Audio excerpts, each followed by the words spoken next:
যায় বছর আসে, এই যে যাওয়া আসা, তাতে আমরাও করি নতুন আশা। বাড়বে মানুষে মানুষে ভালোবাসা, বদলে যাবে আচার আচরণের ভাষা।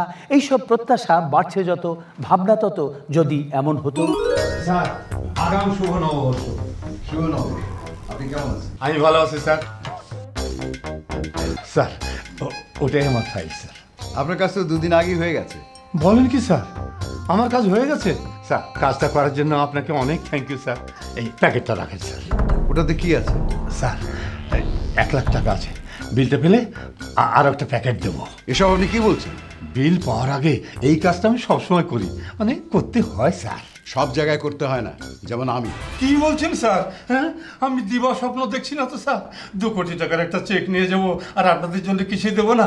আমি যে নিজেকে বিশ্বাস করতে পারছি না স্যার। স্যার প্লিজ স্যার, খামটা ধরেন। আচ্ছা, আমি আপনার কাছ থেকে টাকা নেব কেন? এটা আমার দায়িত্ব, আর এই দায়িত্ব পালনের জন্য সরকার আমাকে টাকা দিচ্ছে। তাছাড়া আমার বেতন বেড়েছে, বোনাস বেড়েছে। এরপরও যদি আমি ঘুষ খাই তাহলে তো আমি অমানুষ হয়ে যাব।